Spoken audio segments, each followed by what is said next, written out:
bansa para sumikat. Gagawin kong lahat para sa pangarap. Gagawin kong lahat.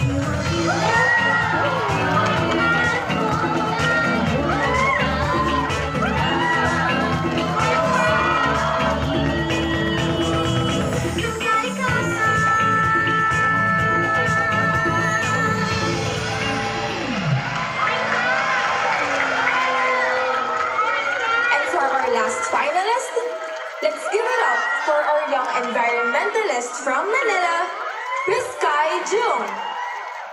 Miss Paz Lopez, our beloved environmental crusader, will be giving Sky her question. Wow, Sky, you're so beautiful, sweetheart. So, Sky, plastic pollution is a huge problem in this world today. Paano kaya makakatulong ang mga kabataang tulad mo mabigyan ng solusyon ang problemang ito? Annyeonghaseyo! Thank you for that wonderful question, Miss Paz. Isa po kayo sa mga inspiration ko bilang isang environmentalist. Kahit po bata pa kami, we can do a lot of things to help and solve plastic pollution, like proper disposal of waste. Dapat po nagsisegregate tayo ng biodegradable materials tulad ng tirang pagkain at non-biodegradable waste tulad ng plastic. And as a young environmentalist,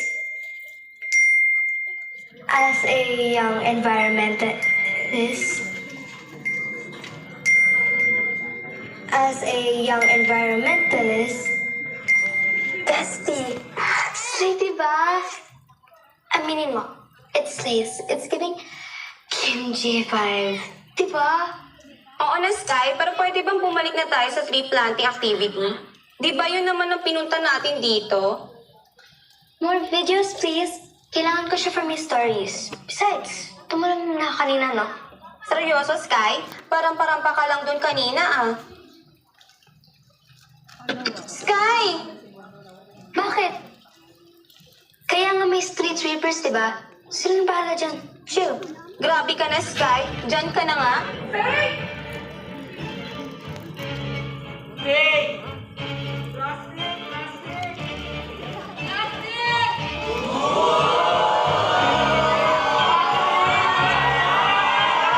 Sandali po! Kamalan po natin! Nagkakamali po kayo!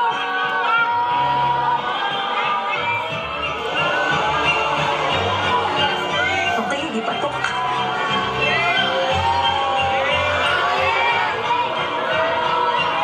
Anak!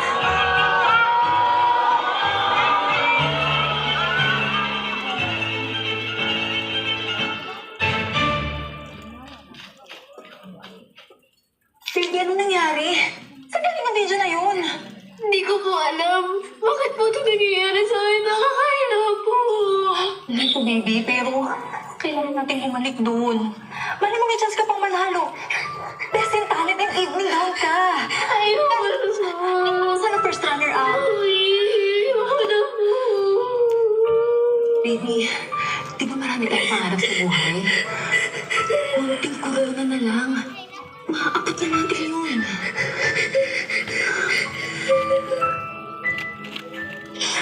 Kalma lang, baby. Hayaan mo. Kakausapin ko ang mga judge. Babalikan kita, ha?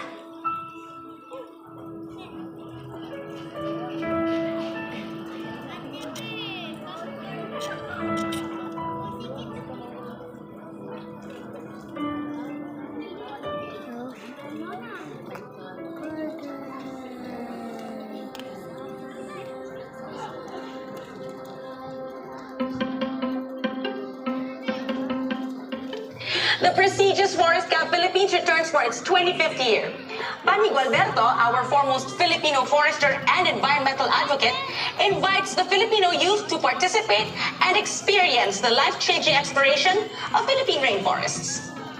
Isang masayang pagbati na puno ng pag-asa at puno ng pagmamahal sa kalikasan.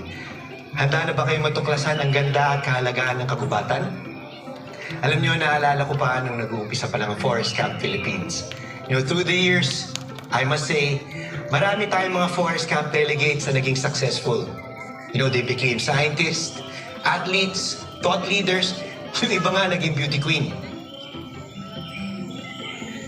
Pero natutuwa po ako because ginagamit nila ang kanilang talino at kakayahan to raise awareness about the importance of forest, especially in mitigating the effects of climate change. Now, the winning team will be our official Forest Camp ambassadors, or what we call 4AMs. They will travel across the world, yes, sa buong mundo, to promote forest restoration and protection. Exciting, di ba? Bukas po ang Forest Camp Philippines sa lahat po ng kabataang Pilipino mula Luzon, Visayas, and Mindanao. Kaya ano pa hinihintay ninyo? Mag-register na po kayo for a chance to be one with nature and a chance to be one with the Filipino people in nurturing and protecting our environment. Cut! Good take, Sir Bunny. Thank you, Chris. Henry, Jane, salamat ha. Sa ulitin. Thank you. Yes. Sir, Oh, pero sa tingin mo marami kayong gustong sumali sa Forest Camp this year? Kasi napansin mo, di ba, in the past few years, parang pakunti na pakunti yung mga gustong sumali. Eh kasi yung mga bata ngayon babad na babad sa mga gadget, puro game, puro social media. alam mo, totoo yan, Chris. You know, I understand your concern. Kahit ako rin naman kinakabahan because of climate change. Kaya, Chris, napaka-importante itong ginagawa natin. And you know what? Ano yun, sir? Well, I just have a feeling that this year, magkakaroon ulit tayo ng mga Forest Camp delegates who will really make a difference and who will fight for the environment. I hope so. Actually, may naalala nga akong delegate noon eh. Matapang, matalino, confident, curious, athlete. Well, at higit sa lahat, malalim ang pagmamahal sa kalikasan. Actually, ngayon nga eh, kasama ko siya sa pag-aalaga ng kagubatan. Sir Bunny, may kasama ka payakin, Hindi, gusto kita patawanin. Sige. At sana nga maraming maging katulad mo. O, claim na natin yan. Hindi man natin panas. Ang liit naman ang gawin mo ng 50.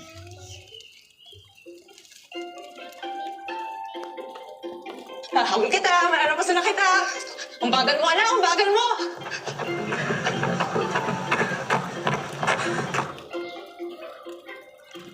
Champ, your mom beat you by 10 seconds. Focus naman tayo, anak. Kasapulang ti ad-ad do, panag-ensayo. I'm sorry, Dad. But I have good news. Ano ba ito?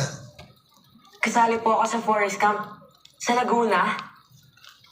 Well, I guess that's good news indeed, but... paano naman ang training na to? Papuka mo ti momentum mo. Han, baka dapat hayaan natin si Champa sumama. With everything that he's been through in the past few weeks, he deserves a break, di ba? Makakatulong sa kanya to. I'm sure of it.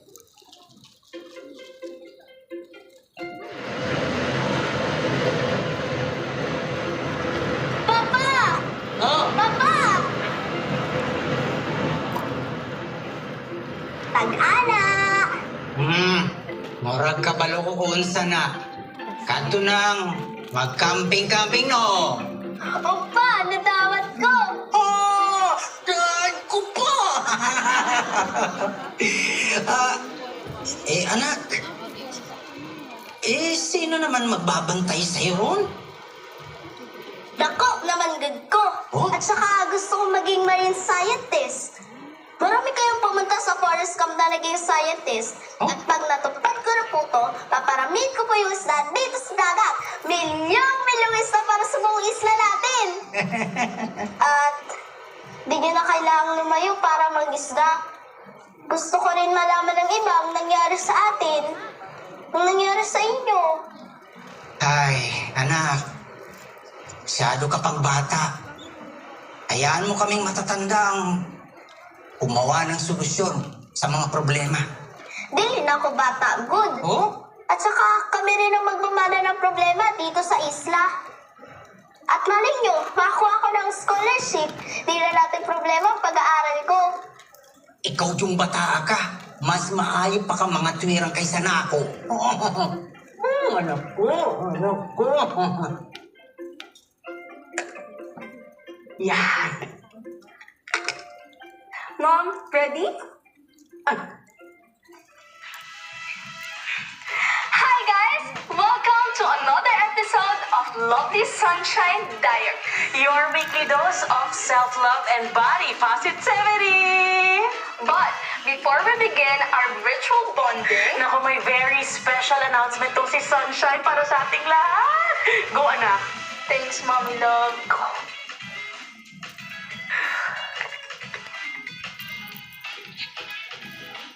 Guys, I'm going to the Forest Camp Philippines and I'm so excited about it. Nako, guys, I'm so proud of Sunshine talaga. Mag-iingat ka dun, ha? Yes, Mommy Love. At saka sana, marami kang matutunan. Na of course, isi-share din natin sa ating lovely Sunshine fam! Mom, I'm sure of that po. Naman! Ay, oo nga pala bago ko makalimutan. Extra SD cards and battery para hindi ka mabitin sa mga pag-document ng ganap nyo dun. Alright po, but I can promise you that kasi it's nature immersion. According to the house rules, babawasan daw po ang screen time ng delegates. That's actually a good idea. Para less distraction so you can appreciate nature.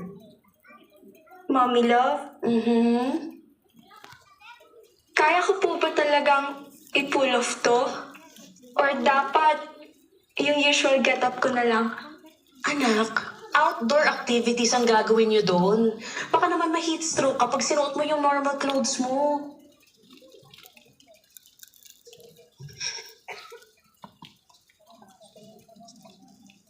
Shine, I know what you're thinking. Hindi ba every week pinag-uusapan natin how much we love ourselves? How much we love how we're created as we are? Ibig sabihin ba nun, hindi ka naniniwala sa mga sinasabi natin sa followers natin? Babalikan pa po kaya tayo ni Daddy? Shine, may iba nang pinili ang daddy mo. And we do not deserve him. We have to set our boundaries. At hindi na ako magmamakaawang bumalik siya sa atin. Okay?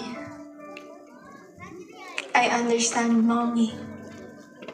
I'm sorry for asking again. Jesus, don't say sorry, anak. Ang agreement natin, di ba? Hanggat may nararamdaman ka na parang may nakaka-disturb sa'yo, you tell Mommy Love, right? Yes, Mommy.